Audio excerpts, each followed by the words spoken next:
Okay, तो chapter number 1 का हमारा ये लेक्चर नंबर 9 है और ये हमारा फ़्लो चार्ट के टॉपिक के ऊपर आखिरी लेक्चर है। इसके बाद जो है फ़्लो चार्ट के टॉपिक्स जो है वो हमारा कंप्लीट हो जाएगा और नेक्स्ट जो टॉपिक होगा वो होगा एल्गोरिदम्स का। तो अगली वीडियो से हम लोग एल्गोरिदम्स का टॉपिक डिस्कस करेंगे। तो ये लास्ट 2 ही फ़्लो चार्ट लगाए गए हैं, तो जल्दी से इनको भी देख लेते हैं। तो पहला इल्म फ़्लो चार्ट है, draw a flow chart to input 5 numbers 1 by 1 and determine if the value is even और ऑड। कहता है कि आपको इवन और ऑड मालूम करना है नंबर का, लेकिन शर्त क्या है कि आपको 5 दफ़ा वैल्यू पूछनी है यूज़र से और 5 दफ़ा ही बताना है कि आपने जो एंटर किया है नंबर वो इवन है या ऑड है। अच्छा, ये फ़्लो चार्ट ना बिल्कुल सिमिलर है, हमने लास्ट एक फ़्लो चार्ट किया था वो था इवन और ऑड के ऊपर।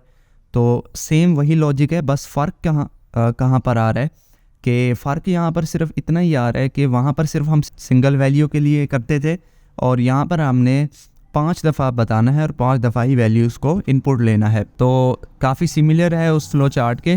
तो अगर किसी को वो वाला फ़्लो चार्ट नहीं आता तो सबसे पहले जाके वो वीडियो देखे, उसका लिंक आपको डिस्क्रिप्शन में मिल जाएगा। तो सबसे पहले तो हम इसका कॉन्सेप्ट जो है वो समझते हैं कि किस तरह से हम इवन और ऑड मालूम करते हैं। तो सबसे पहले तो मैं आपको इवन और ऑड का दोबारा से एक दफ़ा कॉन्सेप्ट रिवाइज़ करवा देता हूँ। अच्छा, इवन और ऑड में हम क्या करते थे, हम एक कंटेनर बनाते थे n नाम का। अब इस n में क्या आता था, हमारी इनपुट की गई वैल्यूज़ आती थी। अच्छा, तो जैसे ही हमने वैल्यू को इनपुट ले लिया, सपोज मैं ले लेता हूँ यहाँ पर वैल्यू 8। अब वैल्यू को इनपुट लेने के बाद मैं क्या करता था कि इस वैल्यू का मोड लेता था, यानी कि n को मोड लिया 2 के साथ और चेक करते थे कि क्या इसका जो रिमाइंडर है वो 0 आता है या नहीं आता। तो जल्दी से इसको भी देख लेते हैं। तो यहाँ पर 8 लिखा और 2 से इसको डिवाइड किया, तो 2 4 ज़ार 8 और मेरे पास जो है रिमाइंडर जो है वो 0 बच गया। इसका क्या मतलब है, ये जो मेरे पास नंबर है 8 ये एक इवन नंबर है। क्लियर। अब ये लॉजिक तो सेम वही रहेगी। अगर यहाँ पर इसकी जगह ऑड नंबर आ जाता, फॉर एग्जांपल 9 अगर मैं इनपुट दे देता तो ये यहाँ पर नीचे ना रिमाइंडर 1 बच जाता। तो इसको भी मैं एक दफ़ा जल्दी से आपको करके दिखा देता हूँ। ये 9 वहीं 2 से डिवाइड करेंगे, 2 4 ज़ार 8 और नीचे रिमाइंडर जो है वो 1 बच गया। अगर रिमाइंडर 1 बच जाएगा तो इसका मतलब जो नंबर है वो मेरा वो ऑड नंबर है। तो अब यहाँ पर ट्विस्ट क्या है इस वाले फ़्लो चार्ट में, वो कहता है कि आपको 5 दफ़ा यूज़र से इनपुट लेना है नंबर। तो यहाँ पर मैं क्या करता हूँ कि ये जो कंटेनर है n वाला ये तो सेम ही रहेगा, साथ में मैं एक दूसरा कंटेनर बना लूँगा, का नाम होगा C। अब ये C का कंटेनर मैं किस लिए बना रहा हूँ, ये मेरी वैल्यूज़ को काउंट करेगा कि क्या मैंने 5 दफ़ा वैल्यूज़ को इनपुट ले लिया है या नहीं लिया। ठीक है ना, तो ये मेरा वो काउंट करेगा। तो सबसे पहले होगा क्या कि जो C का कंटेनर है इसके अंदर वैल्यू आ जाएगी 0 कि अभी तक हमने कोई वैल्यू इनपुट नहीं ली। उसके बाद क्या होगा, हमारा फ़्लो चार्ट यूज़र से कहेगा कि आप कोई ना कोई वैल्यू इनपुट करें। तो फॉर एग्जांपल वही मैं 8 की मिसाल ले रहा हूँ। तो पहला नंबर सपोज यूज़र ने एंटर किया 8। तो अब होगा क्या, सबसे पहले तो होगा ये कि जो C की वैल्यू है इसके अंदर 1 ऐड होगा और यहाँ पर ये 0 से हो जाएगा 1। इसका क्या मतलब होगा कि हमने एक दफ़ा इनपुट कर लिया। अच्छा, ये स्टेप होने के बाद इस नंबर को चेक किया जाएगा ऐसे डिवाइड करके कि क्या ये इवन है या ऑड है। अगर ये इवन है, जो कि है, तो वो प्रिंट कर देगा स्क्रीन पे कि नंबर आपका जो है वो इवन है, नहीं तो ऑड प्रिंट हो जाएगा। उसके बाद क्या होगा, अगेन जो है मेरे पास वैल्यू इंक्रीमेंट होगी। सबसे पहले होगा क्या कि दोबारा से मैं नंबर को इनपुट लूँगा। तो सपोज इस दफ़ा यूज़र ने वैल्यू एंटर की 9 और उसके बाद यहाँ पर काउंटर की वैल्यू मेरी इंक्रीज़ हो जाएगी।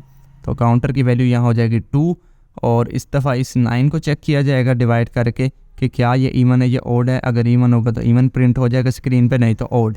तो इसी तरह ये सिलसिला चलता जाएगा कब तक, जब तक यहाँ मेरी C के अंदर वैल्यू 5 नहीं आ जाती, तब तक ये 1 by 1 इंक्रीमेंट होता जाएगा और 5 दफ़ा वैल्यूज़ को इनपुट लेता जाएगा। तो यही बस सिंपल यही इसका कॉन्सेप्ट है। तो अब आ जाते हैं फ़्लो चार्ट की तरफ। देखें, सबसे पहले क्या होगा कि काउंटर नाम का जो वेरिएबल है उसको हमने 0 वैल्यू दे दी कि अभी हमने कोई भी इनपुट नहीं लिया। उसके बाद हम क्या करेंगे, वैल्यू को इनपुट ले लेंगे। जैसे ही हम वैल्यू को इनपुट लेंगे, नेक्स्ट अगर हमारा स्टेप क्या होगा कि हमने C की वैल्यू को 1 से बढ़ाना है। C की वैल्यू को 1 से बढ़ा लिया, उसके बाद क्या चेक करना है, जो हमने नंबर दिया है इनपुट, क्या वो इवन है या ऑड है। उसके लिए कंडीशन आपको पता है कि नंबर का अगर मोड लिया जाए 2 से और जो उसका रिमाइंडर है वो आ जाए 0, तो इसका मतलब वो इवन है, नहीं तो ऑड है। तो यहाँ पर हम इस वाली लाइन में रिमाइंडर को कैलकुलेट करेंगे और उसके बाद डिसीजन मेकिंग सिंबल में हम चेक करेंगे कि क्या हमारा रिमाइंडर 0 आया है या नहीं आया। तो अगर मेरा रिमाइंडर जो है वो 0 आ जाएगा तो मेरा नंबर जो है वो प्रिंट इवन हो जाएगा, और अगर जो है वो 0 नहीं आया होगा तो यहाँ पर ऑड प्रिंट हो जाएगा। ये तो वहीं पिछले फ्लो चार्ट वाली कहानी थी। अब यहाँ नया ट्विस्ट क्या है कि चेक करेगा मज़ीद कि क्या हमने 5 दफ़ा इनपुट तो नहीं ले लिया। अगर 5 दफ़ा हमारा इनपुट हमने ले लिया यूज़र से, अगर 5 दफ़ा हमने इनपुट ले लिया है यूज़र से, तब तो हमारी कंडीशन फॉल्स हो जाएगी और हमारा फ्लो चार्ट एंड हो जाएगा। इन केस अगर 5 दफ़ा से कम इनपुट अभी लिया है तो ये कंडीशन क्या करेगी, हमें दोबारा इनपुट वाले सेक्शन पर डायरेक्ट कर देगी। क्लियर। तो ये ऐसे दोबारा यहाँ तक आकर दोबारा ये चलता जाएगा, कंडीशन चेक होती जाएगी, चलता जाएगा। जब जैसे ही कंडीशन जो है वो हमारी 5 तक या 5 से अब हो जाएगी, हमारा फ्लो चार्ट एंड हो जाएगा। अब बढ़ते हैं हम अपने अगले फ्लो चार्ट की तरफ। अगला फ्लो चार्ट हमें क्या कहता है कि draw flow chart to find the sequence of odd number starting from a given number till some limit. कहता है कि आपको ऑड नंबर मालूम करने हैं, लेकिन फ़र्क क्या है कि आपको एक स्टार्टिंग लिमिट भी दी जाएगी और एंडिंग लिमिट भी दी जाएगी। आप लोगों को क्या करना है कि उस लिमिट के अंदर रहते रहते जितने भी ऑड नंबर आपको मिले आपने उनको प्रिंट करवा देना है। तो इसके अंदर भी यही सेम फार्मूला लगेगा रिमाइंडर वाला, बस फ़र्क क्या होगा कि हमने इस केस में ऑड नंबर मालूम करने हैं। तो इसका कॉन्सेप्ट भी देख लेते हैं। तो इसका इस तरह से है कि आप लोग क्या करेंगे कि सबसे पहले तो एक स्टार्टिंग लिमिट ले लेंगे और एक एंडिंग लिमिट ले लेंगे। फॉर एग्ज़ाम्पल मैं कहता हूँ कि मुझे 20 से 40 के दरमियान जितने भी ऑड नंबर आते हैं प्रिंट करके दो। तो 20 मेरा क्या होगा, स्टार्टिंग इंडेक्स होगा, और 40 मेरा क्या होगा, एंडिंग इंडेक्स होगा। और मुझे क्या करना है, इनके दरमियान जितने भी नंबर हैं उनको, जो भी ऑड नंबर हैं उनको प्रिंट करवाना है। तो सबसे पहले होगा क्या कि काउंटर इनिशियलाइज होगा और उसके अंदर वैल्यू आ जाएगी स्टार्टिंग की। और ये करने के बाद हम क्या करेंगे, सी को ही चेक करेंगे, जो हमारा काउंटर होगा उसको चेक करेंगे कि क्या वो नंबर ऑड है।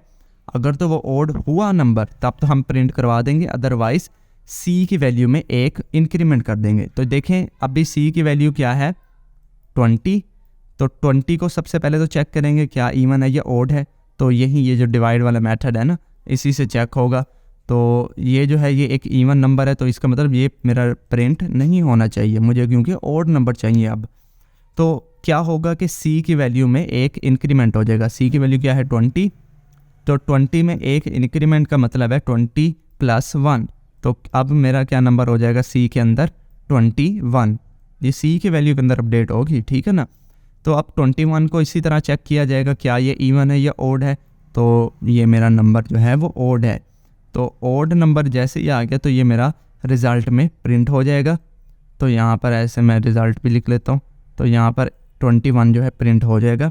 उसके बाद फिर से इंक्रीमेंट लगेगा। अब क्या होगा, 21 और फिर से इसके अंदर +1 कर दिया जाएगा। तो वैल्यू मेरी क्या हो जाएगी, 22। 22 को चेक करेंगे, ये तो इवन नंबर है तो ये इसका मतलब रिज़ल्ट में नहीं आएगी। फिर से वैल्यू इंक्रीमेंट, 22 + 1 तो क्या हो जाएगा, 23।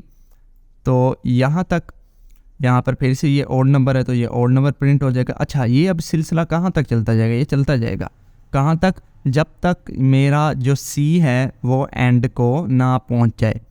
देखो इस चेकिंग के दौरान जैसे ही मेरा नंबर इंक्रीमेंट होगा उसके फ़ौरन बाद एक कंडीशन चेक होगी कि क्या सी ग्रेटर देन तो नहीं हो गया एंड के। ठीक है ना, समझ आ रही है कंडीशन, क्या जो सी के अंदर वैल्यू है वो मेरी ग्रेटर देन तो नहीं होगी जो एंड वाली मेरी लिमिट है उससे। अगर तो ये ग्रेटर हो गई तो भाई प्रोग्राम फ्लो चार्ट को हमने स्टॉप कर देना है। अगर इनकेस ग्रेटर नहीं हुई तो हमने नेक्स्ट फर्दर इसको मूव करते जाना है। तो अब आ जाते हैं इसके फ्लो चार्ट की तरफ। तो देखिए सबसे पहले तो हमने इसके अंदर चीज़ें इनपुट लेनी है। पहली स्टार्ट और एंड की लिमिट। उसके बाद हमने चेक करना है कि क्या हम एंड तक पहुंच तो नहीं गए, ठीक है ना। ये कंडीशन पहले चेक करनी है नंबर को चेक करने से पहले। तो यहाँ पर लार्ज लिखा हुआ है, तो ये लार्ज नहीं, यहाँ पर एंड आएगा, ये वाला लफ्ज़ एंडिंग लिमिट वाला ये एंड आएगा, तो ये आप लोग करेक्ट कर लेना। तो हम चेक करेंगे क्या हमारा काउंटर एंड तक तो नहीं पहुँच गया, नहीं पहुँचा। तो अगर वो एंड तक पहुँच गया है तब क्या होगा कि फ़्लो चार्ट हमारा एंड हो जाएगा। इन केस अगर वो एंड तक नहीं पहुँचा तो हम क्या करेंगे, अपनी नेक्स्ट कंडीशन पे मूव कर जाएंगे, जो होगा कि वो जो नंबर है सी के अंदर वो इवन है या ओड है। अगर तो वो ओड होगा तब वो हम प्रिंट करवा देंगे, अगर वो ओड नहीं होगा इवन होगा तो हम क्या करेंगे, चुप करके सी के वैल्यू के अंदर एक इंक्रीमेंट कर देंगे। ये देखें यहाँ पर जो सी की वैल्यू थी, जैसे 20 थी हमारी पहली वैल्यू, ये ओड नहीं है तो हम इसको प्रिंट नहीं करवाएंगे और क्या करवाएंगे, इंक्रीमेंट करवा देंगे डायरेक्ट। अगर तो वो वैल्यू ओड होती तो हम उसको प्रिंट भी करवाते। तो ये इस लाइन का मतलब है, इस कंडीशन का। अगर तो वो ओड है तो हमारा जो है वो प्रिंट हो जाएगा, अगर वो इवन है तो अगली उसके अंदर एक इंक्रीमेंट हो जाएगा।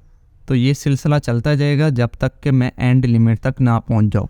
देखें वैल्यू के अंदर इंक्रीमेंट किया, चेक किया क्या मैं एंड तक तो नहीं पहुंच गया। अगर मैं एंड तक पहुंच गया हूं तो यहाँ से फ्लो चार्ट एंड। अगर मैं इनकेस एंड तक नहीं पहुंचा, वो नंबर चेक किया जाएगा कि ओड है भी सही या नहीं है। अगर वो ओड हुआ तो उसको प्रिंट करवा दिया जाएगा, अगर वो ओड ना हुआ तो यहाँ से उसको अंदर एक इंक्रीमेंट करके दोबारा चेक के लिए भेज दिया जाएगा। तो ये सिंपल सा फ़्लो चार्ट था और ये बस यही हमारा लास्ट ही फ़्लो चार्ट था, इसके अलावा और कोई भी फ़्लो चार्ट नहीं है। तो आज के लिए बस इतना ही, और अपनी नेक्स्ट वीडियो से हम लोग प्रॉपर एल्गोरिदम्स के टॉपिक को डिस्कस करेंगे। तो अभी के लिए इस वीडियो को इतना ही। Thank you so much guys for watching this video and I will see you next time.